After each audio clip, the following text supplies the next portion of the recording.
I want to give you something that I've entitled The Thrill of Victory. And you may not know this about me. I'm just going to let you know, in case you don't know, I am a very competitive person.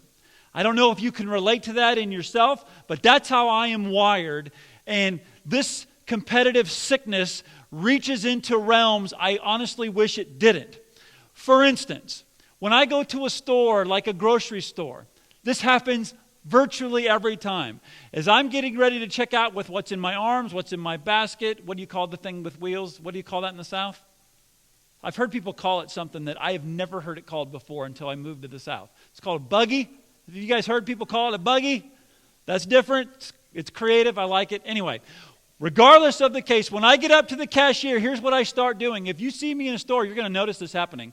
I'm going to start scanning, and I'm not looking for a cashier. What I'm looking is for someone else who's got about the same amount of items that I do, and now it becomes an internal competition to see which one of us gets out the door first.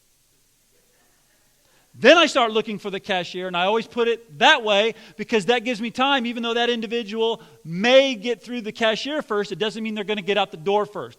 And I have, in my grown life, been known to jog out the door to beat the person I have made up in my mind a competition to beat out the door. This happens a lot. It happens when I go to bed at night.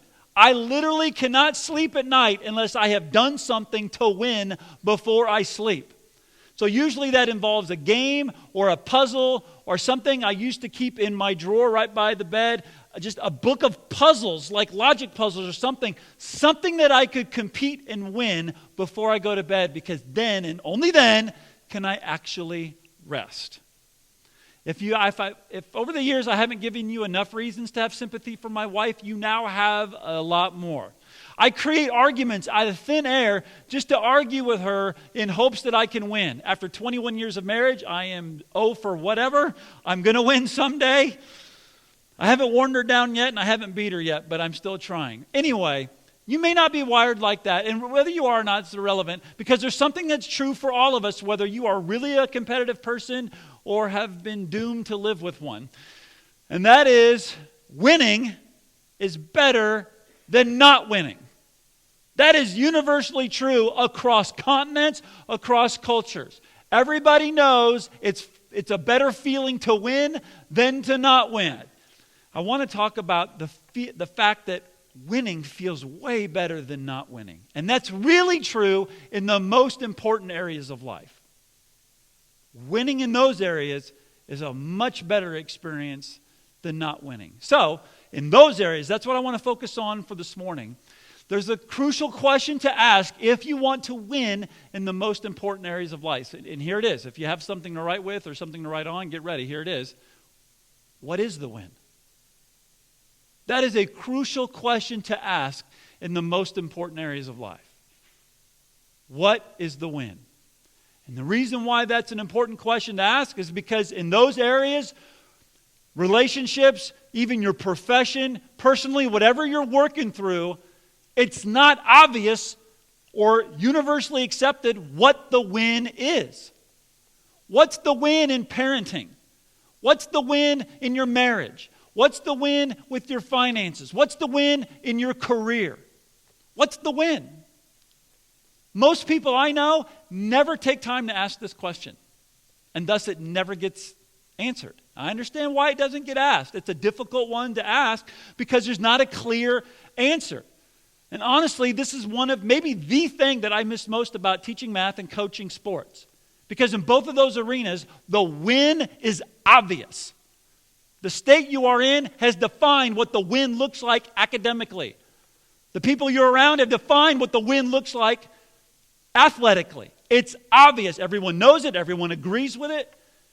But in ministry, in life, there is not a clear definition of what the win is. Why do you think every church you've ever seen or heard of has a different mission statement? Because it's not obvious what the win is. For most of us, now this is what I'm talking about, the most important areas of life. For most of us, living in those areas feels like a cross-country race that we have never been to. It's a course we've never been to, and we just showed up. We basically just got time to tie our shoes. They're getting ready to start the thing, and we take off.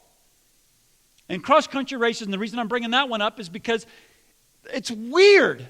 It's not like a circle that if you go around 19 times, you're done. You don't know that. It's just marked off, goes through the woods someplace. You don't know where halfway is. You don't know where most of the way is. If you've never been there before and walked the thing and you just show up and start running and take off, you're around a bunch of people who are clearly running to win this thing, and you are just trying to find the end. And that's what life will feel like in your marriage, in parenting, with your family, with your ministry, in the most important areas of life. That's what life will feel like, unless you take time to ask a very important question. As we start a new year, I don't know what 2021 holds. Nobody does, but here's what I know, what is true. It will be far better in the most important areas of life. It will take some time now to start asking the question, what is the win? I want to take you to someone in the Bible. In 1 Corinthians chapter 9, the Apostle Paul, he has a great win statement. He's clearly done the work in some of the hardest areas of life, the most important ones. I'm not saying we have to adopt his. What I want to show you is how it's done. And then you can take those principles and apply them to your own life, your own family, your own marriage, your own parenting, your own career, your own whatever. So look with me in 1 Corinthians chapter 9.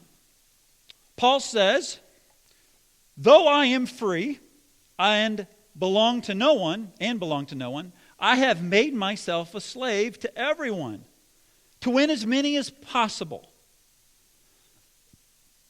He has clearly defined the win for his life. Now, I need to give you a little background here into his life. That statement in verse 19 is a response to a large failure in Paul's life.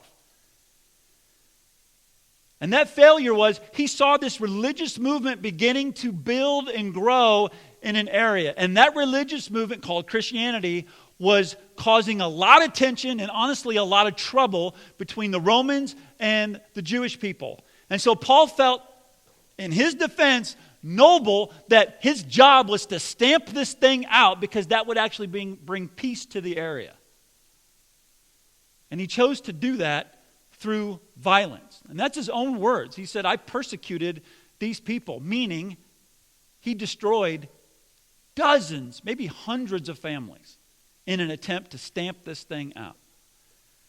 And this guy, Paul, meets the resurrected Jesus in his life, and he finds out that all this time and energy and methods he's been spending to work for God, he's actually been working against him.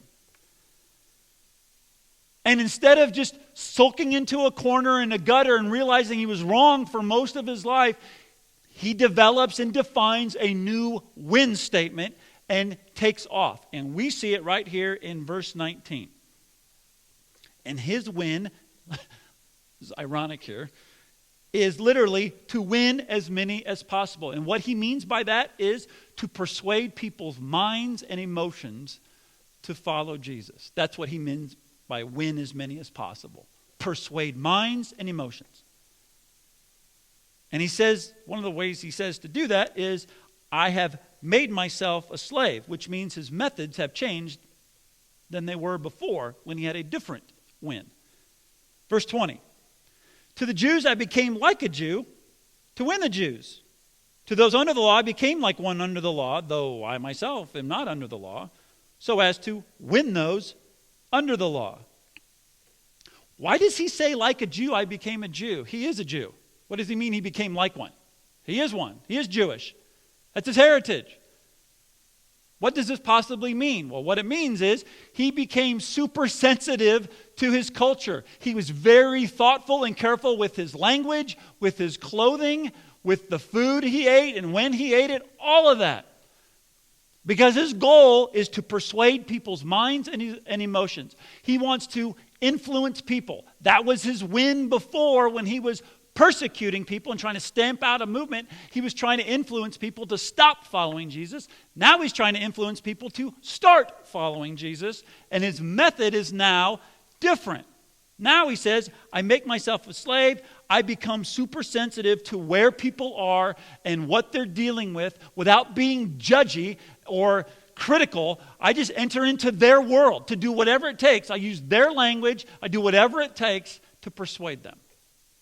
That's his new method. He has a clear strategy for this. Verse 21. To those not having the law, I became like one not having the law, though I am not free from God's law. Now listen to this. But am under Christ's law, so as to win those not having the law. His goal is clear. Persuade people's minds and emotions. And he says he's under Christ's law. What is Christ's law? I'll show you John chapter 13 because this is the best definition of it I can find. Jesus says, a new command I give you, love one another. As I have loved you, so you must love one another. By this, everyone will know that you are my disciples, if you love one another.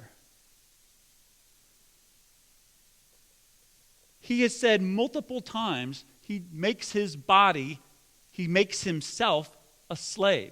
That wasn't how he used to do it. Paul used to use violence to influence people. He used to enslave people to influence them to change their mind. Now he's got a whole different method. Now instead of using violence, he's using love. He's lovingly choose to make himself a servant to others rather than making them serve him. And believes that will help persuade people. So here's Paul's win. I will organize my entire life out of love and lovingly serve every person, family, group I'm around in hopes to maximize the possibility or the potential of them giving their lives to God and following Jesus with all the love they can muster. That's his win statement. Now you can adopt that one if you want. But the next thing I want you to see, it's not enough to just define a win in an important area of life. And it's not enough to just decide the strategy for that win. I mean, that's where it begins. And for most of us, if we look at our dating, our marriages, our whatever, our academic world, if we just look at where we are and what we're doing, for most of us, if all we did was define the win and the strategy to do it, that would be a big shift. And I want to tell you, it's a great starting block. It's just not a good finish line. And Paul knows that. He's going to continue talking to help us know what to do next after you define the win and the strategy to accomplish it. Look with me in verse 24. Paul says, do you not know that in a race all the runners run, but only one gets the prize? Run in such a way as to get the prize. It looks for a minute like a subject change, but it's not. Paul is using a sports analogy to explain what happens after you define the win and the strategy to do it. And the reason he's using sports is because in sports, it's obvious at any moment to know how you're doing. In any game, in any contest, in any match, whatever the competition is, you know how you're doing at any moment of that competition because you have a clock that's running, maybe, depending on the contest. Or you have markers or a scoreboard or at the very least opponents across from you or next to you that are helping you gauge how you're doing at any particular moment. In the most important areas of life, you don't have a clock, at least not one that you can see. You don't have a scoreboard. You don't even know where the scoreboard is.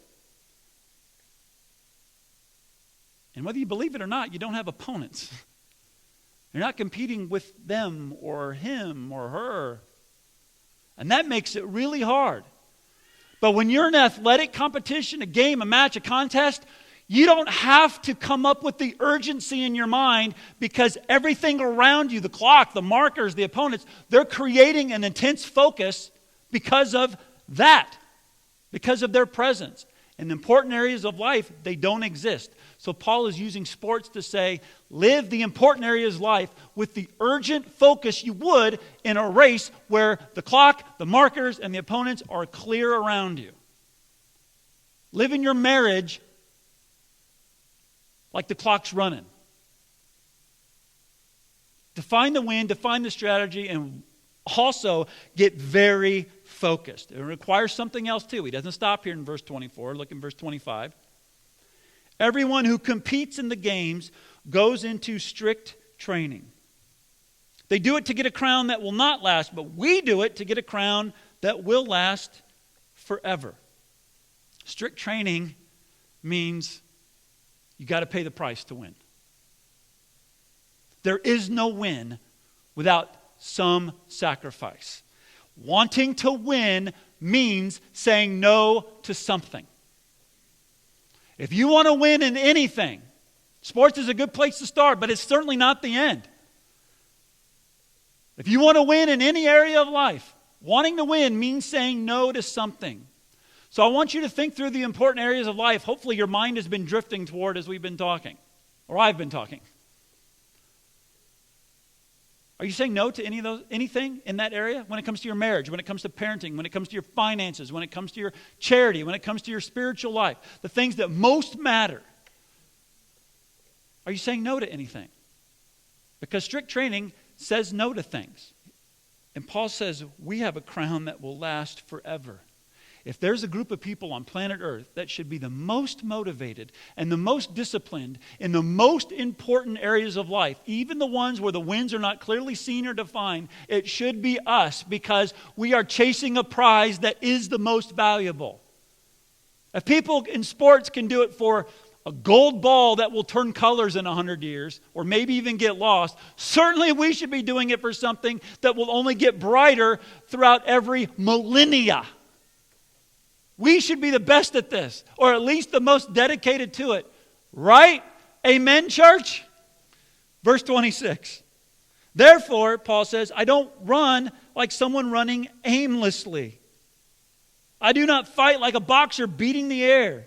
No, I strike a blow to my body and make it my slave, so that after I have preached to others, I myself will not be disqualified for the prize. He's not going through life in important areas like parenting, for example, just hoping it all works out. I'll say some nice things. I'll throw a birthday party. I'll give them some pats on the back. I'll post their pictures, and it'll all just turn out good in the end. That is what is called living aimlessly. That's not how you win at parenting. It starts with defining what the win looks like when it comes to raising each of your children, or grandchildren, or whatever the case might be. But then there's got to be some urgency, and there's got to be some training. We got to say no to stuff to make sure we chase and go after the win. For instance, a typical defined win that I have seen throughout people's lives as parents is, I hope my kids end up well behaved. I don't want them to embarrass me in public. I'll do what it takes now to make sure that doesn't happen. And for a lot of parents, that's pretty good. They don't want to be embarrassed publicly. That's the win. In my opinion, that's a very low bar. And if you don't define the win for you, a lot of people around you will do it. And that's a pretty common one. I just want well-behaved kids. I don't want responsible ones who learn how to dissect and debrief choices and mistakes and learn how to be self-sufficient and autonomous and learn how to think through these things. And as their brain develops, I give them a little bit more. I don't care about their responsibility or their initiative. I just care that they're well-behaved and don't embarrass me. That's pretty common. When it comes to marriage, most marriages have the same win. Stay married. If we end up dead and still married, we won. And nowadays, that seems like a big win. That's kind of rare. But again, that's really a low bar. What if a different win would be, boy, I hope we like being around each other. I mean, clearly we do in year 1. I hope by year 10 and year 20, and I just enjoy being around you. Wherever you are, I would like to be there. And wherever I am, I would like to have you around. And if you're not there, I feel like something's missing. I don't like it as much. You don't have to adopt that one. But what I'm saying is, if you don't define it, you are going to be handed the lowest ones possible. Stay married, get kids who are well behaved. But you can define the win. Create the urgency that really does exist. And then go into training and say no to some stuff to pull this thing off.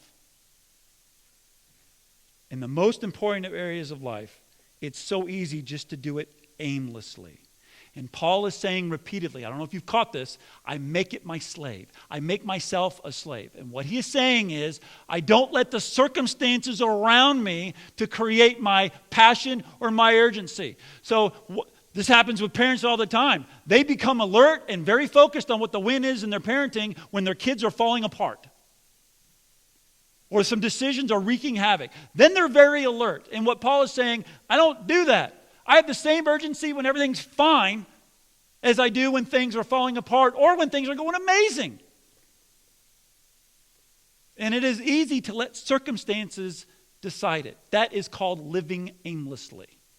Just going through the motions. Hey, no one's in jail. No one's in the hospital. What's on Netflix?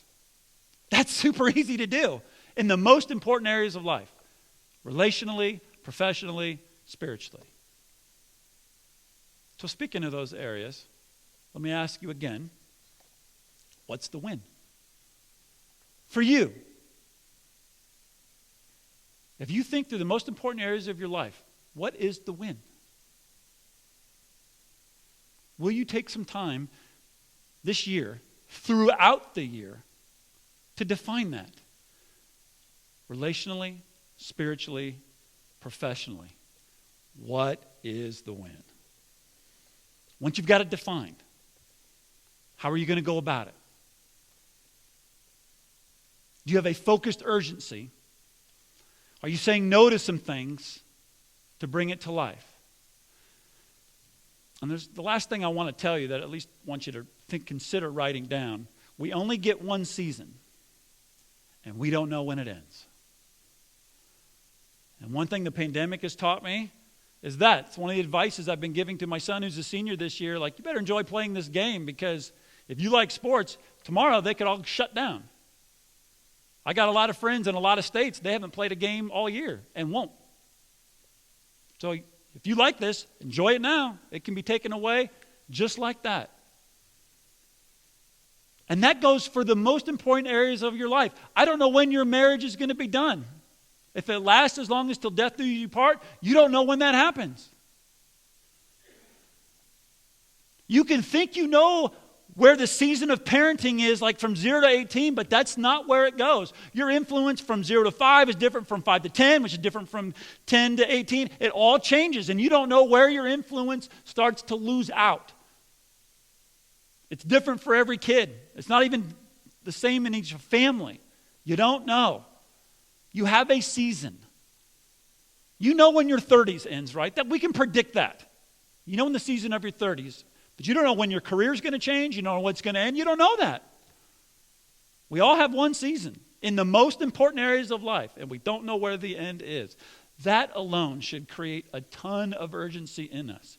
Urgency that will help us have a goal that is not goals. Do you know what I mean by not goals? So many people I've met, they're very content to settle for this. Look, I don't know what I want to do as a parent. I just don't want to do that. I don't want it to look not like that.